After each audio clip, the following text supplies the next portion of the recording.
गर्मी की छुट्टियों में दादाजी के पास घूमने आया।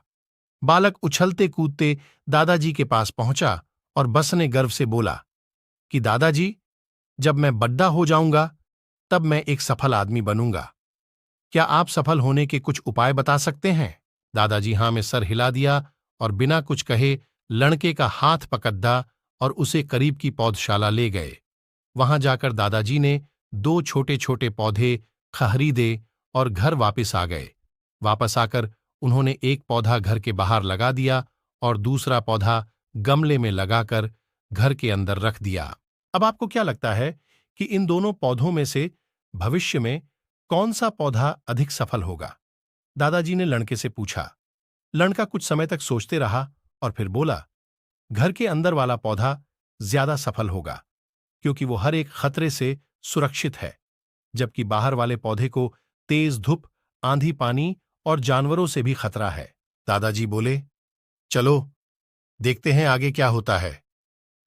और वह अखबार उठाकर पारहजने लगे। दादाजी दोनों पौधों पर ज्यादा ध्यान देते रहे और समय बीतता गया। 3-4 साल बाद जब एक बार फिर वह लड़का अपने माता पिता के साथ गांव घूमने आया, तब अपने दादाजी को देखा तो देखते ही बोला, दादाजी, पिछली बार मैंने आपसे सफल होने के कुछ उपाय मांगे थे, पर आपने तो कुछ भी नहीं बताया था, पर इस बार आपको कुछ बताना ही होगा। दादाजी मुस्कुराए और लड़के को उस जगह ले गए जहां उन्होंने गमले में पौधा लगाया था। अब वह पौधा एक पेड़ में बदल चुका था। लड़का बोला, देखा दादाजी, मैंने कहा था ना कि ये वाला पौधा ज्यादा सफल होगा। दादाजी ने बोला कि अरे, पहले बाहर वाले पौधे का हाल तो देख लो। और ये कहते हुए दादाजी लड़के को बाहर ले गए। बाहर एक विशाल पेड़ गर्व से खड़ी डीडीहा था। उसकी शाखाएं दूर तक फैली हुई थीं और उसके छांव में खड़े राहगीर आराम से बातें कर रहे थे।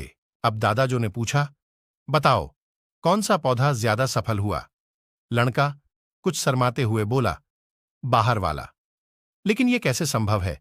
बाहर तो उसे न जाने कितने खतरों का सामना करना पड़ा होगा। दादाजी मुस्कुराए और बोले, हां, बाहर वाले पौधे को बहुत सी चीजों से सामना करना पड़ा, लेकिन समस्या का सामना करने से अपने फायदे भी तो है। बाहर वाले पौधे के पास आजादी थी कि वह अपनी जड्डें जितनी चाहे उतनी फैला ले, अपनी शाखाओं से आसमान को छू ले, और तुम जिस आधी तूफान से इस पेड़ के लिए मुसीबत समझते थे, उसी आधी तूफान ने ही इस पेड़ की जड़ों को इतना मजबूत बना दिया है कि आज एक छोटा सा आधी तूफान इस पेड़ का कुछ भी नहीं बिगाड़ सकता। बेटे, अब जो मैं तुम्हें बताने वाला हूं, उसे अगर तुमने अपने अंदर बैठा लिया तो तुम जिंदगी में जो कुछ भी करोगे उसमें सफल हो जाओगे। उन्होंने बोला कि अगर तुमने जीवन भर सिर्फ अच्छी विकल्पों को ही चुनते रहोगे तो तुम कभी भी उतने सफल नहीं हो पाओगे जितनी तुम्हारी क्षमता है। लेकिन अगर तुम तमाम खतरों के बावजूद इस दुनिया का सामना करने के लिए तैयार हो तो तुम्हारे लिए कोई भी लक्ष्य हासिल करना असंभव नहीं है। लड़के ने लंबी सांस ली और उस पेड़ की तरफ देखने लगा। वह दादाजी की बातों को समझ चुका था। आज उसे सफलता का एक बहुत बड़ा सबक मिल चुका था कि जीवन में हम जिन रुकावटों को हम जितना बड़ा शत्रु समझते हैं, वही हमें मजबूत और जीवन में बहुत ज्यादा सफल बनाती है।